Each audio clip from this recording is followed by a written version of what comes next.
السلام علیکم. وعلیکم السلام، فرمائیے. میرا مفتی صاحب سے سوال ہے کہ میری نواسی ہے، 6 سال کی ہے، لیکن وہ بہت اچھی بچی تھی، کچھ ایسی حرکتیں نہیں کرتی تھی، لیکن اب بہت زیادہ ہر بات پہ غصہ کرتی ہے، لڑائی کرتی ہے، کھانا بالکل نہیں کھاتی ہے اور بہت چڑچڑی ضدی ہو گئی ہے. جی اوکے، تھینک یو. جی آپ لوگ اس کی پسند کا اس کو کھلایا کریں، اپنی پسند کا نہ کھلائیں.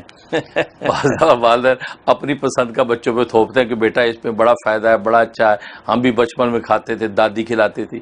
تو بھئی اس بچے کو جو پسند ہے وہ کھلانا شروع کریں تاکہ کھانے کی عادت اس کے اندر پیدا ہو. تو ایک تو یہ دیکھیں کہ اس کی پسند کا ہے یا نہیں. آج کل بچے جو چیزیں پسند کرتے ہیں، پیزا کھلا دو، برگر کھلا دو، یہ چیزیں تو کوئی بات نہیں، یہ سٹارٹ تو کریں. تو ایک تو یہ کریں، اور دوسرا ایک چڑچڑاپن اس کے اندر پیدا ہو گیا، وہ ضد کرتی ہے. اس کے سورۃ آل عمران آیت نمبر 83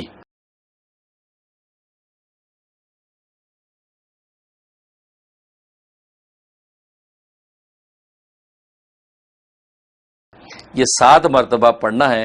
اس کے پیشانے کے بالوں کو پکڑ کے 7 مرتبہ پڑھ کے اس کے چہرے پہ 3 پھونکے مار دیا کریں. جب بھی موقع ملے یہ کر لیں، سوتے بھی کر لیں، اگر جاگتے بھی نہیں کراتی تو اس طرح کرتے رہیں. یہ 21 دن کر لیں، انشاءاللہ ضد ہٹ درمی ختم ہو جائے گی اور تابعداری کے ساتھ انشاءاللہ کھانے لگے گی اور خوش رہے گی. بہت خوب.